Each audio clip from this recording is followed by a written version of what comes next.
Olá, alunos, tudo bem? Aqui é o professor Renato, né? Vamos para a nossa segunda aula da disciplina Sistemas em Alta Tensão, né?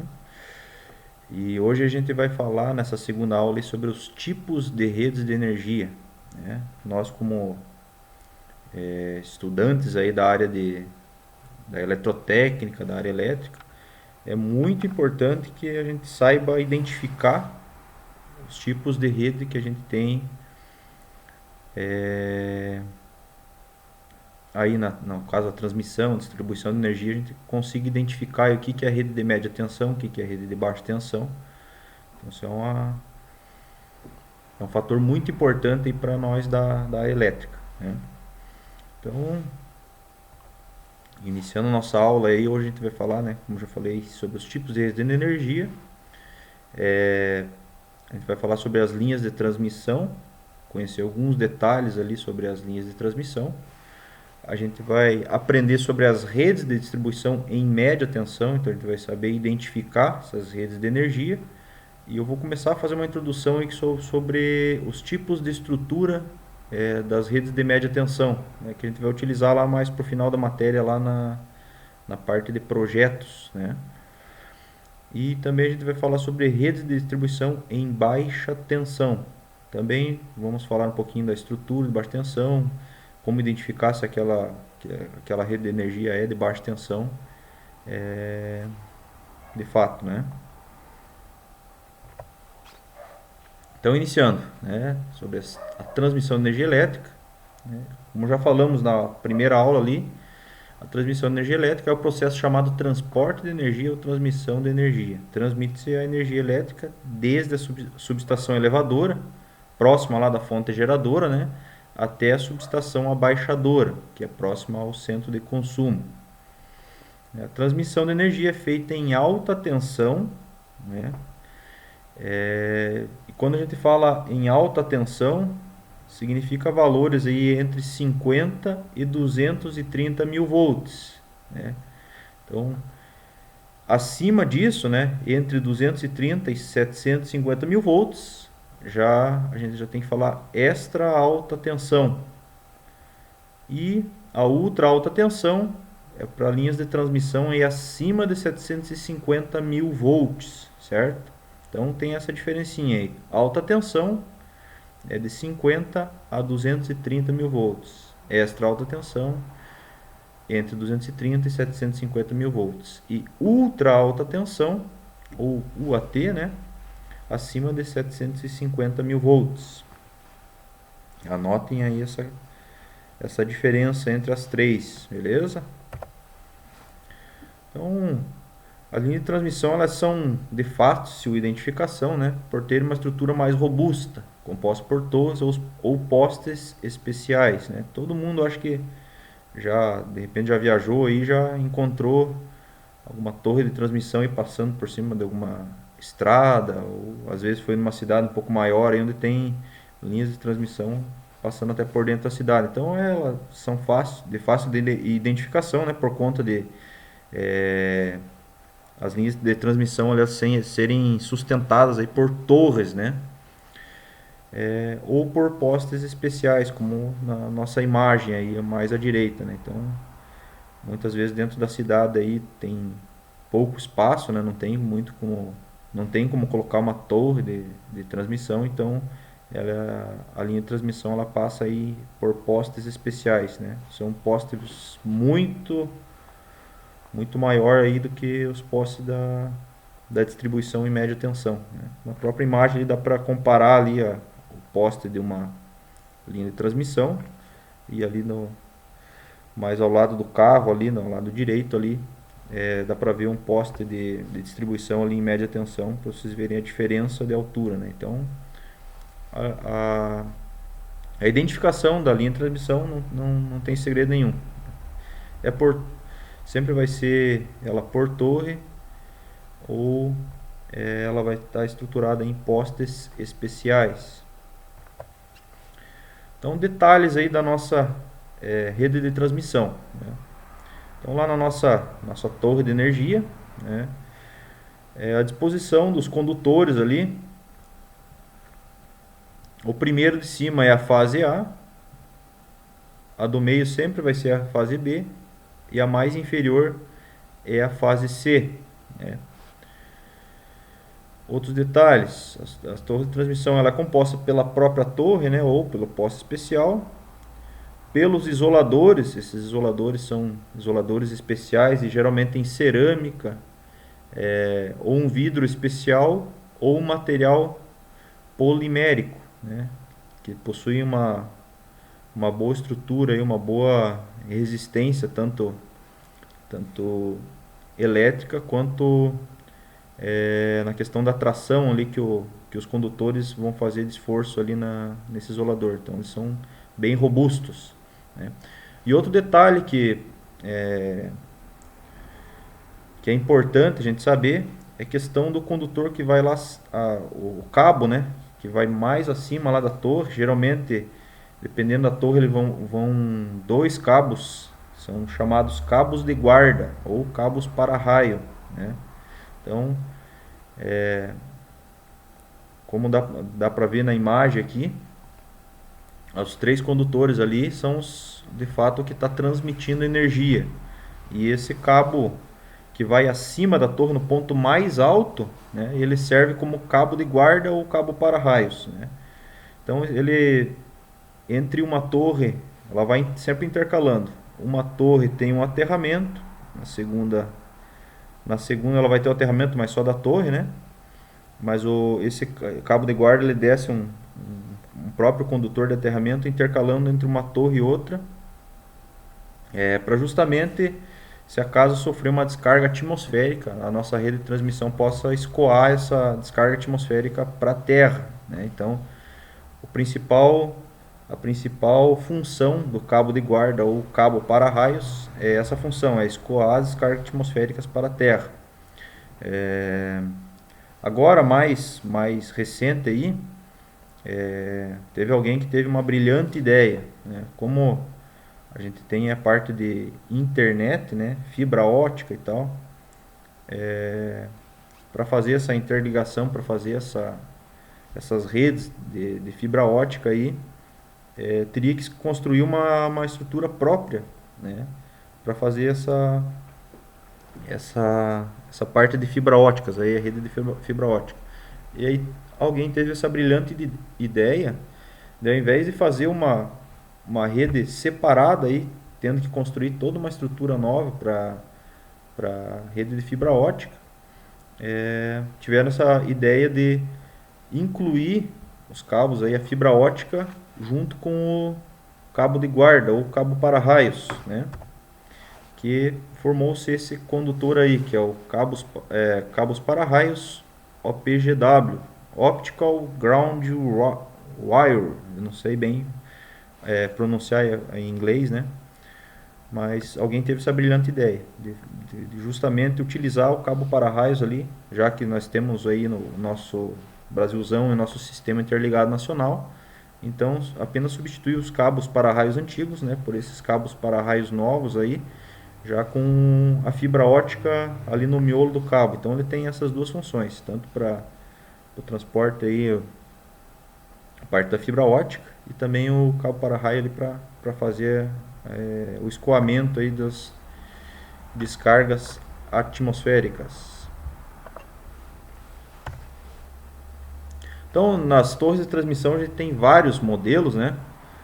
Temos, no caso, quanto maior for a torre, com certeza aquela linha de transmissão ela tá mandando ela tem uma tensão muito maior, né? Então, a questão da altura da torre, ela é proporcional à tensão que ela está transmitindo, né? Então, na própria imagem ali a gente tem vários modelinhos ali, e notem abaixo aqui que ele vai subindo ali a questão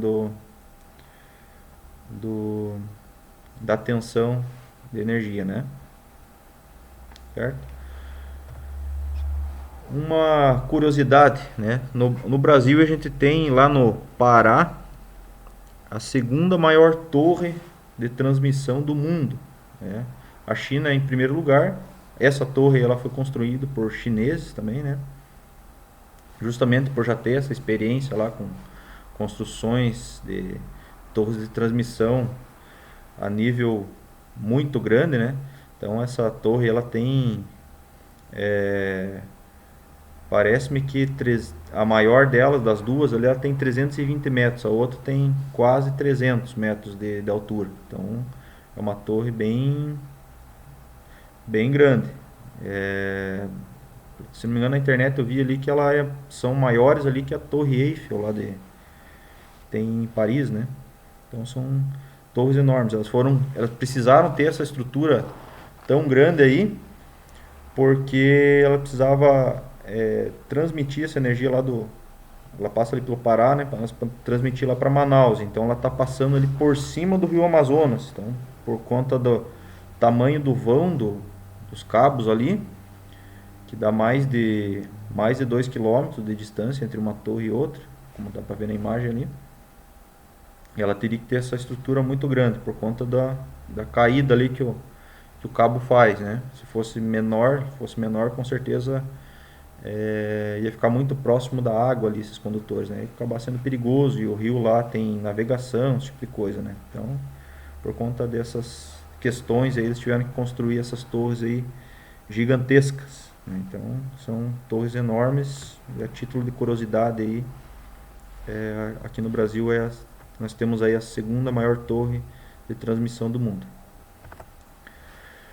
Uma pergunta que todo mundo me faz, sempre quando a gente está falando de transmissão de energia, distribuição de energias, em alta tensão, sempre quando a gente está falando em alta tensão, alguém me pergunta, para que serve aquelas bolas laranja que tem nas redes de transmissão, né? Vocês estão viajando lá, daqui a pouco passa embaixo de uma linha de transmissão e tem essas bolas laranjas aí. Então o nome delas é esfera de sinalização, né? Então, geralmente próximos a rodovias, próximo a rio, próximo a canyons, né? Onde tem o risco aí de estar alguém passando com aeronave, com helicóptero, esse tipo de coisa aí. Existem essas esferas aí que elas servem somente para fazer a sinalização, né? Elas são para isso, para fazer a sinalização aí das linhas de transmissão, justamente para evitar acidentes aí com aeronaves, né? Imagine aí, de repente, a polícia aí fazendo uma perseguição por cima da rodovia aí, atrás de um carro, e se não tem essa sinalização aí, de repente pode acontecer um acidente, né? Então, esse é um exemplo, né? De aeronaves, ele tem essa esfera de sinalização. Beleza? Então, um detalhezinho que todo mundo me pergunta, eu acabei colocando aqui também na aula. E já entrando na parte de segurança, fazendo uma introdução aí à parte de segurança, a gente vai falar um pouquinho sobre os riscos, né? Então, quando a gente fala em alta tensão, né? Tá falando aí da linha de transmissão em alta tensão, né? Nós temos alguns riscos elétricos que são típicos aí desse nível de tensão, né? Então, a tensão de passo ali, né? Quando a linha de transmissão ela chega ali na subestação para depois fazer a entrega ali e o rebaixamento da tensão para daí sim ser distribuída, né? Na subestação a gente tem o risco da tensão de passo, né? Então, a alta tensão ela pode trazer esse risco, né? Tensão de passo. Então, sempre ao adentrar lá uma subestação, se os senhores já fizeram a visita ou de repente vão fazer, o pessoal vai aconselhar lá sempre dar passos curtos, né? Para evitar ali uma diferença de potencial ali no caminhar dentro da subestação. Temos o risco ali também do arco voltaico, né? Então, por isso, dentro lá das subestações, os comandos lá das chaves seccionadoras, dos disjuntores, esse tipo de coisa é sempre feito à distância, né? Justamente por conta do risco do arco voltaico. Aí no YouTube, se vocês procurarem arco voltaico em alta tensão, tem bastante coisa ali, inclusive faz um baita barulhão aí quando dá esse arco voltaico. Outro risco típico da alta tensão é a eletrização por indução. Então, empresas aí como a concessionária Celesc ou terceirizadas da Celesc, quando estão realizando algum tipo de manutenção próxima a uma linha de transmissão, né? Se aquela rede lá que eles estão fazendo a manutenção é justamente embaixo da linha de transmissão, esse risco é muito grande. Eletrização por indução. Também tem vídeos aí no YouTube, se quiserem procurar alguma coisa. Tem vídeos lá de linhas de transmissão lá, dando essa eletrização por indução em cercas elétricas, né?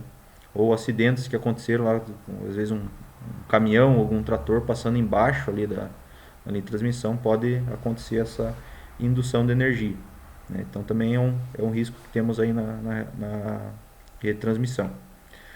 E a tensão é tão alta, né, que ela pode tornar condutor até mesmo materiais de característica isolante, né? No caso, aqueles isoladores que eles têm ali para sustentar os cabos são isoladores, como eu disse, muito robustos e são grandes isoladores, então eles suportam os níveis de tensão. Mas se a gente chegar com um isolador, vamos dizer assim, menor, pode ser que não pode ser não, com certeza não vai aguentar toda aquela tensão, né? Ou de repente tocar um poste, tocar numa linha de transmissão, pode acontecer aí também o choque elétrico através do concreto ali, que não é material isolante, não é material condutor, né? Por exemplo. Beleza? Então transmissão, fechou. É isso que eu queria passar para os senhores. A questão da identificação e a questão dos detalhes, dos condutores, o cabo para-raios. Beleza? Então vamos para a distribuição de energia elétrica, né? Então, dentro das subestações abaixadoras, ocorre o rebaixamento da tensão para níveis de distribuição, usualmente na faixa de 13,8 a 38 kV. Então, a rede de distribuição em média tensão, também chamada de distribuição primária, leva energia até pontos estratégicos nas áreas urbanas ou rurais. Então, aqui eu vou explicar para os senhores como é que funciona aqui em Canoinhas, né? Então, como eu falei, temos a subestação onde vai fazer a distribuição de energia, né? Então, a linha de transmissão que chega aqui para a gente, ela via de regra está trazendo energia lá da usina Foz do Areia, que é lá no município de Pinhão, no Paraná, né? Então essas linhas de transmissão ela chega até aqui na subestação da Eletrosul, né? Na imagem que está mais abaixo, né? Então ela chega em 230 mil volts, né? Então dentro dessa subestação da Eletrosul, ela faz o rebaixamento da tensão, né? E manda 138 mil volts para a subestação da Celesc, né? Ali, como ela é uma subestação juntinha com a outra, às vezes o pessoal pensa que é uma subestação só, mas na verdade tem duas. Uma da responsabilidade da Eletrosul, né? Onde chega essa transmissão de energia, e aí sim a Eletrosul faz um rebaixamento dessa energia, mandando para a Celesc ali essa energia em 138 mil volts. Aí sim, dentro da subestação da Celesc, ela vai fazer um novo rebaixamento, aí, vários rebaixamentos, né? No caso dos 138 mil volts, ele tem vários transformadores ali que vai fazer a distribuição de energia, né? Temos uma rede se eu não me engano, lá de 69 mil volts, né? Que ela manda ali para a parte industrial ali de Três Barras, ali as empresas Mille, Rigesa, as empresas maiores ali, elas recebem essa energia em 69 mil volts. E também tem os alimentadores, né, que saem aí a nível de média tensão daí, né, para distribuição. Temos ali redes de 13,8 mil volts, temos 13 redes de 23,1 mil volts e redes de 34,5 mil volts, né? Então, a Celesc recebe os 138 mil volts e lá dentro da subestação deles tem vários transformadores lá onde que vai fazer esses rebaixamentos ali para os níveis de tensão ali conforme está na imagem, que tem 69 mil volts e via de regra ali os três tipos de redes de média tensão que a gente tem aí na Celesc. Beleza? Então, explicando um pouquinho da subestação, como é que chega a energia, como é que a subestação da Celesc recebe e aí sim faz a distribuição da energia. Beleza? Então lá de dentro da subestação ela vai sair sempre, tem um alimentador de alta tensão e 3 alimentadores de Na verdade são mais alimentadores, mas alimentadores aí nesses três níveis de tensão, beleza? Então é possível identificar uma rede de média tensão pelas características construtivas, presença de transformadores, estruturas com cruzeta, isolador pilar, isolador tipo pino, etc. Né? Então a gente falou ali da distribuição em média tensão. Como que eu consigo identificar se de fato aquela rede é de média tensão ou é baixa tensão? Como é que é isso? Então vamos ver agora. Então aqui alguns materiais aí, isoladores, né, que são utilizados na média tensão. Eu tenho aqui mais à esquerda de vocês aí, um isolador pilar. Né? Esse isolador pilar ele é só utilizado na média tensão. Então, aonde os senhores verem esse bichinho aqui no poste lá, pode ter certeza que é uma rede de média tensão. Acontece muito do pessoal confundir, inclusive já aconteceu acidentes, né, na rede de média tensão. Na área rural aí, às vezes tem redes monofásicas, né, que são em média tensão, e alguém tentou fazer um gato lá na média tensão e não deu muito certo.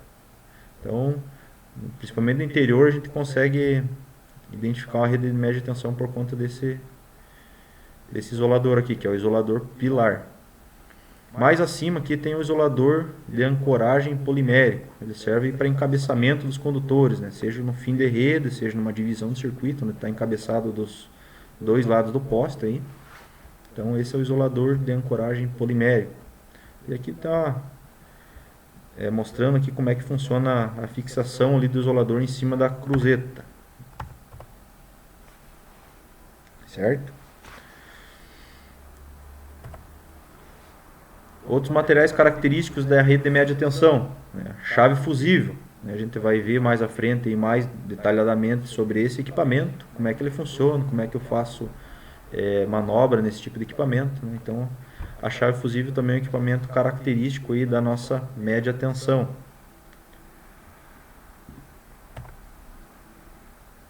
Se eu tenho a presença de transformadores, né, tudo indica que no poste onde eu tenho transformador, eu tenho os dois níveis de tensão. Média tensão, né, que é chamado também de primária, né, distribuição primária, e a baixa tensão, que é a minha rede de distribuição secundária, né, ou rede de distribuição em baixa tensão. Então, quando eu tenho um transformador, eu também tenho a certeza que tenho uma rede de média tensão. Aqui, nessas duas imagens aí, ela tem a presença tanto da média tensão quanto a baixa tensão. Na imagem aqui mais à esquerda dos senhores aí, tem um poste ali, com condutores de média tensão. Como é que eu sei isso? Eu tenho aqui também a presença de cruzetas. Né? Então, sempre mais ao topo do poste é que se encontra a média tensão. Né? Se eu tenho lá a presença do isolador pilar, do isolador bastão, a própria cruzeta aqui, né? E está me indicando que ali é média tensão. Eu consigo identificar que é uma média tensão por conta das características construtivas, né? Então, mais abaixo aqui eu tenho a baixa tensão, né? E aqui bem abaixo aqui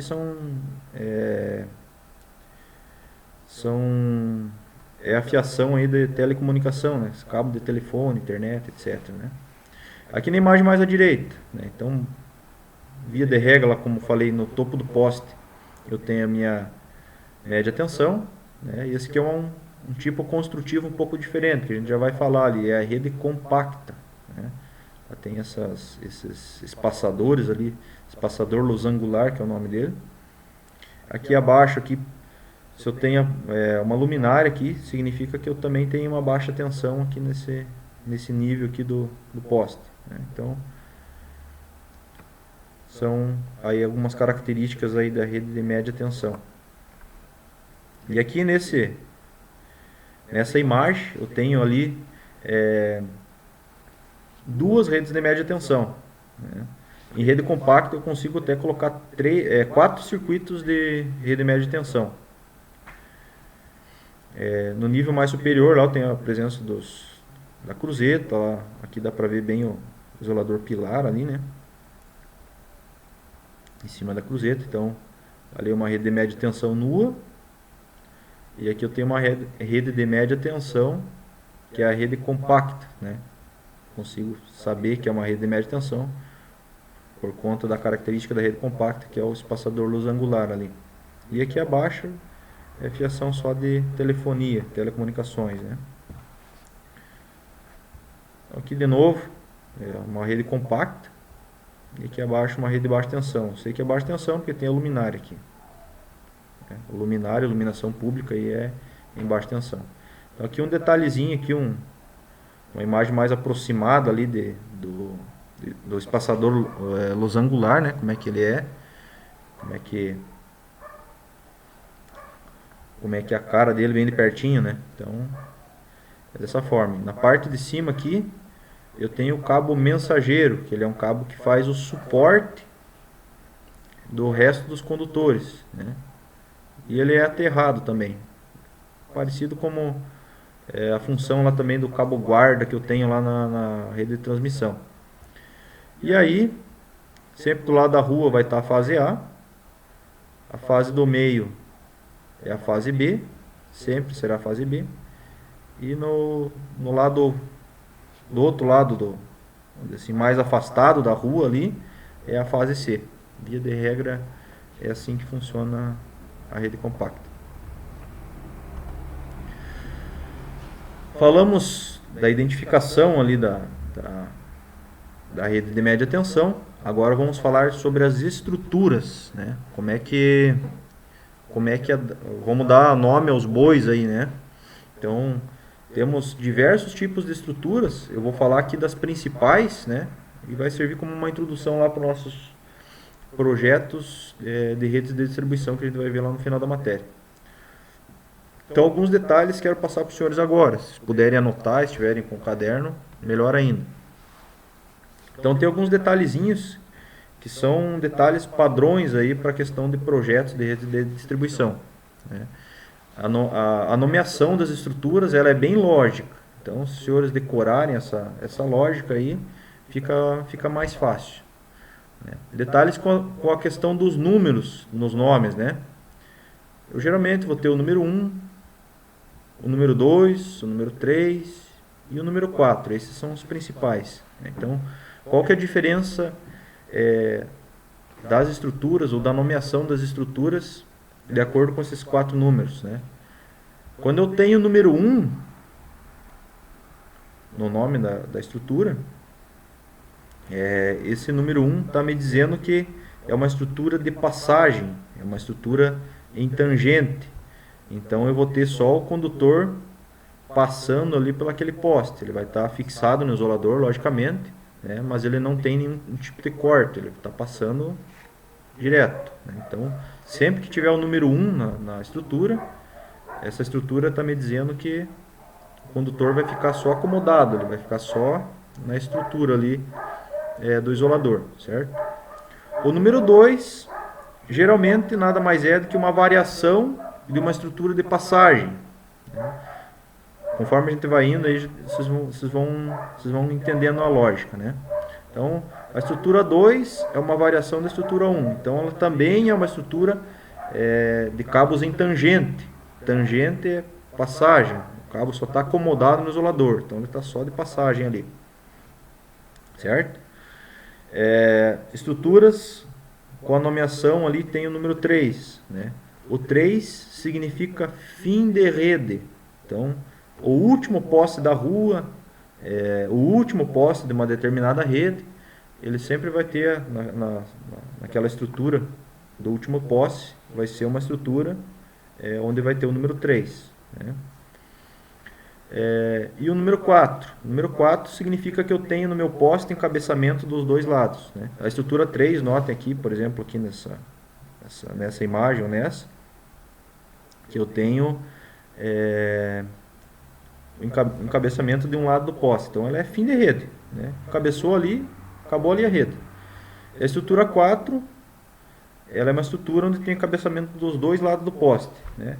Dependendo ali onde chega ali, às vezes o poste está tá bem num ângulo, né? Então eu preciso fazer encabeçamento dos dois lados do poste. Então, ou se não, uma divisão de circuito, né? Tá chegando ali em linha reta, mas eu tenho que fazer uma divisão de circuito, tá? Para cá vem o circuito tal, para lá o circuito, aqui o circuito A, para lá o circuito B. Então, vou ter encabeçamento dos dois lados do poste, né? Então, número 1, estruturas em tangente. Número 2, é uma variação da estrutura 1. Estrutura 3, fim de rede. Estrutura 4, cabeçamento dos dois lados do poste, seja para divisão de circuito, seja por causa de um ângulo. Beleza? Então aqui vendo essa imagem, estrutura UP1, né? O nosso U significa único e o P de primário. Então, único primário é com estrutura em tangente, né? Então, é o isolador pilar que faz essa função da estrutura em tangente, né? Estrutura de passagem. O PV, né? Podia ser o P2 ali de repente, né? O PV ela é uma variação da estrutura 1 lá, que é o único primário e ele está disposto na vertical ali, o V de vertical, né? Essa é a lógica. Se for em qualquer lugar do Brasil aí trabalhar com redes de distribuição, a lógica a nomenclatura aí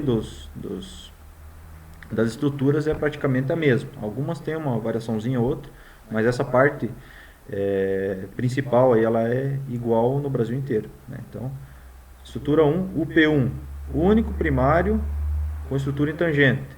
Ali é a segunda imagem, essa aqui, né? O único primário, que ele está disposto na vertical. O P3, né? O único primário, fim de rede.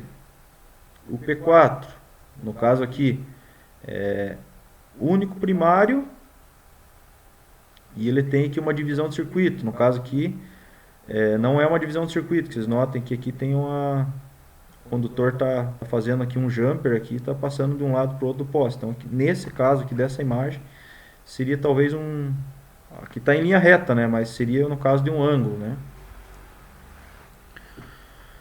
Beleza?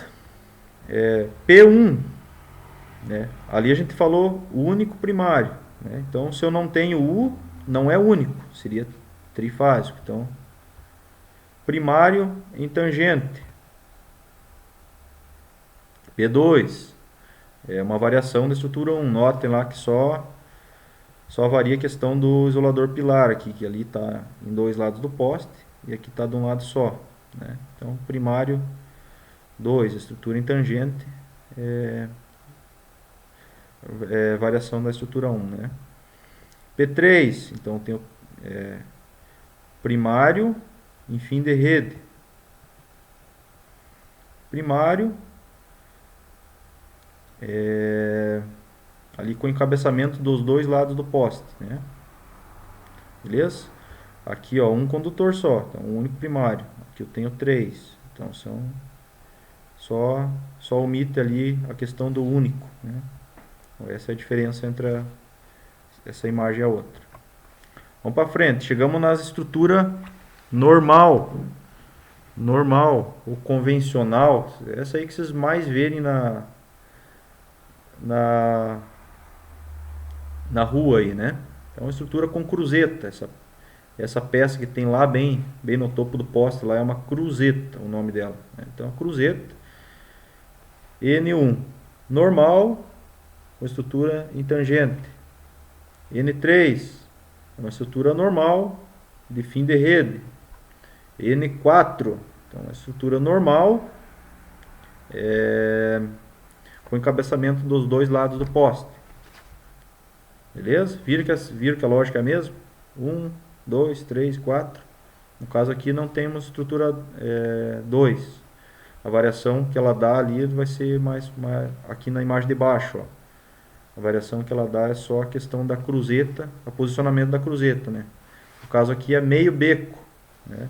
Às vezes eu tenho um prédio próximo ao poste, ele tem que fazer e eu não consigo alterar o poste lá mais perto da rua, então eu só distancio a questão da cruzeta.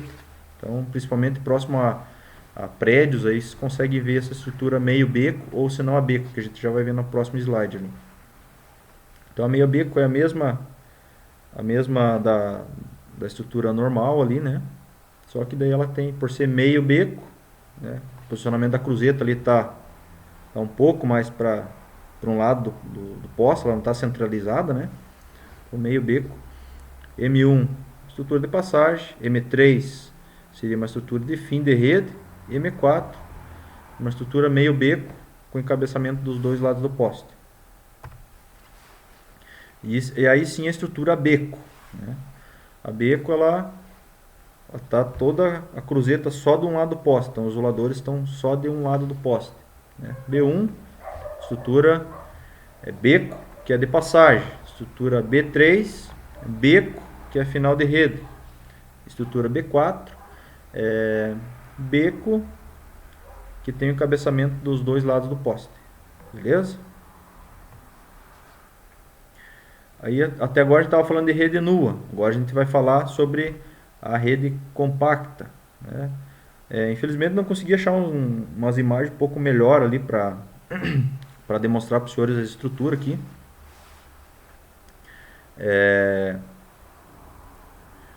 Mas a rede compacta, né?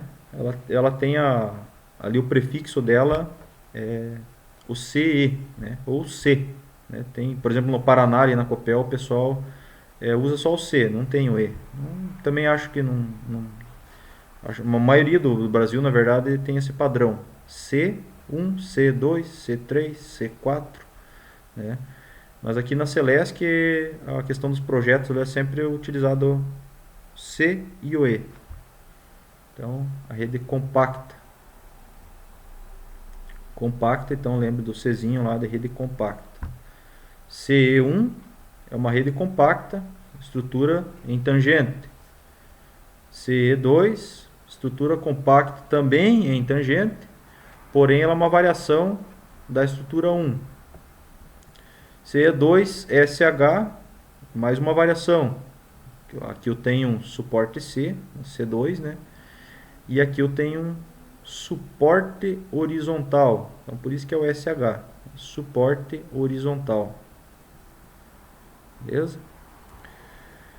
A C3, né, é a estrutura de fim de rede, né? Estrutura compacta de fim de rede. Essa aqui você consegue observar ali na escola, ali naquela na parte externa ali no portão lateral, você consegue ver que tem uma rede de distribuição ali.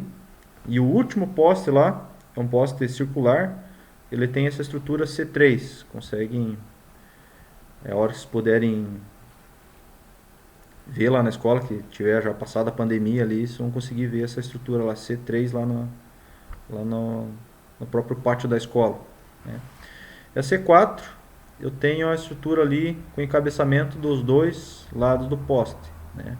No caso aqui tá círculozinho que está simbolizando ali o bastão, né? Tá chegando até no suporte. Do outro lado do suporte ele tem outro bastão.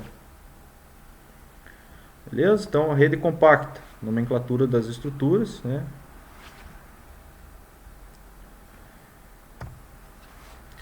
Riscos que temos aí na média tensão, né? Por ser ainda uma tensão bem elevada, né? 13.800 volts é uma tensão bem considerável. Então, se eu estiver trabalhando próximo a um circuito de média tensão, ou de repente fazendo uma manutenção, ele está com um condutor no chão, eu não sei se está energizado ou não, né? Então tem alguns riscos. E esses riscos são os mesmos que eu tenho lá na minha alta tensão, né? Tensão de passo é um dos riscos. Arco voltaico, né? Quando eu estou fazendo uma manobra, né? Por exemplo lá da chave fusível, que a gente vai falar mais para frente dela, eu também tenho esse risco do arco voltaico. Eu tenho também o risco da indução elétrica, se eu estiver trabalhando próximo a uma rede de média tensão, pode ser que ocorra uma indução. A gente vai ver nas próximas aulas aí esses riscos aí, a gente consegue mitigar eles com algumas prevenções, com alguns equipamentos aí, né?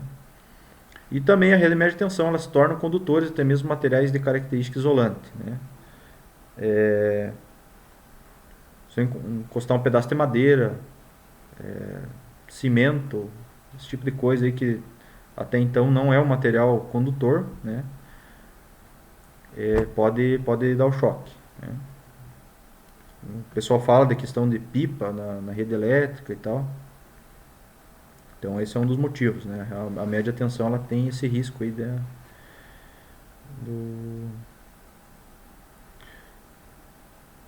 do, do choque ali por conta mesmo não sendo um material condutor, ele pode acabar passando energia. A tensão ela é considerável, né? E aí chegando no último item aí, que é a parte de distribuição de energia em baixa tensão, né? Já nas vias públicas próximas aos consumidores acontece a distribuição secundária ou distribuição de energia em baixa tensão. Os transformadores de potência fazem um novo rebaixamento da tensão para a utilização segura da energia aos consumidores residenciais e comerciais. A tensão usual em Santa Catarina é o 220 entre fase e neutro. Entre fase e fase, a gente sabe lá que aqui em Santa Catarina é o 380 volts. Né? Beleza? Então falamos da transmissão, chegou na subestação, da subestação sai uma rede de média tensão, né, até o determinado bairro, até determinado ponto estratégico ali, né? E dali sim, essa média tensão ela vai possuir vários transformadores aí, né, nos bairros, e esses transformadores fazem o rebaixamento da tensão ali para 220 volts, beleza? E a rede de baixa tensão, ela é mais simples de identificar, né, do que a média tensão, do que a linha de transmissão. Então é possível identificar uma rede de baixa tensão também pelas características construtivas, né? As outras também ela pelas características construtivas, essa não é diferente. Então a presença de luminares, como eu já falei ali, consumidores residenciais, estruturas com cabo multiplexado, né? Já vai ter uma imagem ali do cabo multiplexado. Estruturas com isoladores Roldana, a gente vai ver ali também como é que é o isolador Roldana. Então ali, ó, nessa imagem que eu tenho a minha luminária, iluminação pública ali, né? Então aqui, essa aqui tenho certeza que é uma baixa tensão. Tem a luminária e aqui justamente os isoladores Roldana. Beleza? Então a mesma imagem que eu tinha colocado antes lá, que tinha falado da média tensão, né?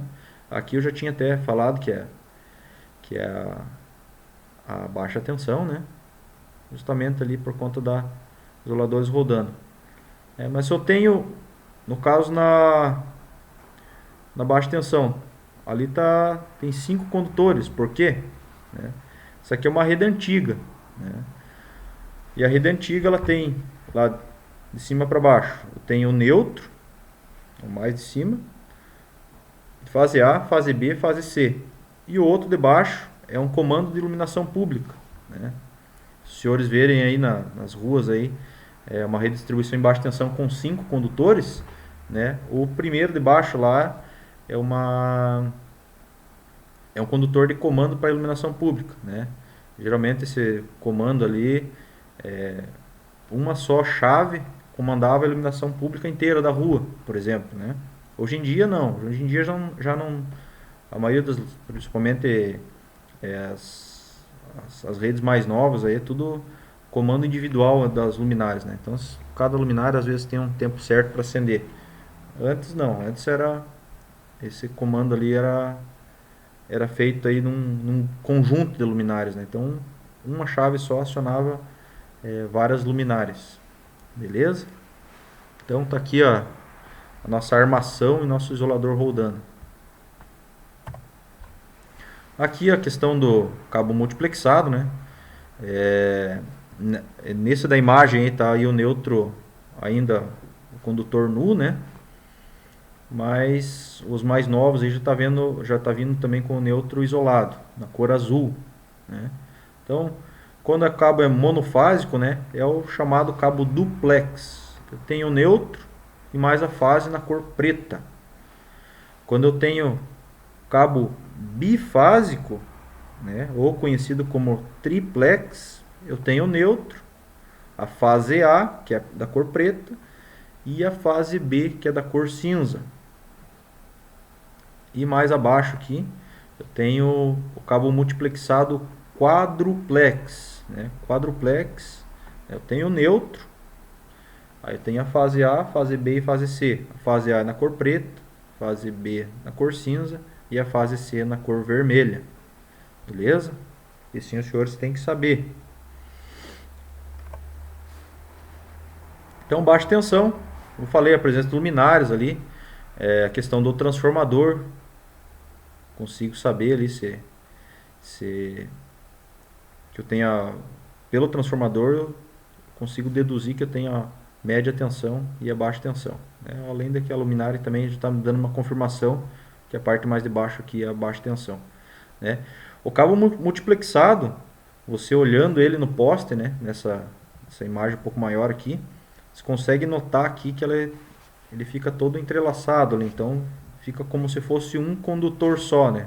Mas, na verdade, ele geralmente ali na nossa rede de distribuição em baixa tensão, ele tem os 4 condutores ali, neutro, fase A, B e C, né? Então, aparentemente olhando, parece que tem um condutor só, mas na verdade ele tem um grupo de condutores ali com 4 condutores, o nosso cabo multiplexado. Então, né, ele deixa um pouco a rede mais bonitinha, traz mais confiabilidade aí para os consumidores, é mais difícil de dar curto-circuito, aquela coisa do pessoal jogar arame na rede, jogar tênis lá, amarrar para fechar curto-circuito na rede, também não tem no cabo multiplexado, por ele ser cabo isolado e ser um conjunto de condutores ali, ele traz bem mais confiabilidade na rede de baixa tensão e disponibilidade de energia para os consumidores. Então, isso é muito bom aí para as concessionárias de energia. E para nós também que usufruímos disso, né? Mais uma imagem ali, né? A mesma imagem que trazido antes ali, né? Então, rede média tensão, chegou no transformador. E o transformador, olha, aqui tá um pouco ruim a imagem, mas aqui tem um conjunto de chaves fusíveis, né? Então, média tensão vem para a chave fusível. Da chave fusível ela vem pro para-raio aqui, né? E do para-raio vai pro transformador.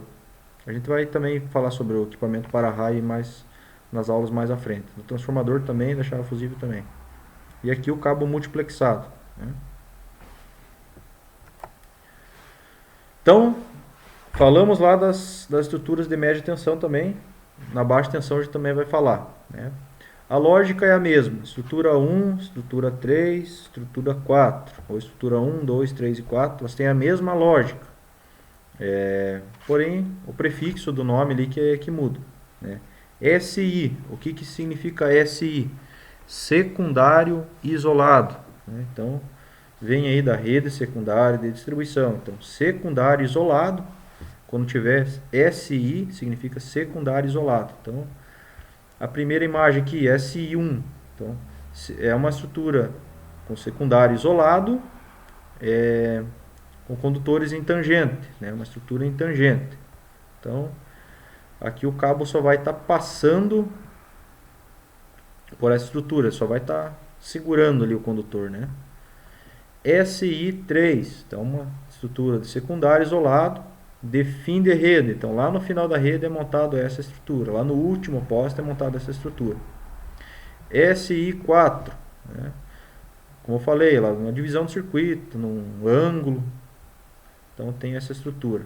SI4, então é encabeçamento dos dois lados do poste, né? Secundário isolado com encabeçamento dos dois lados do poste.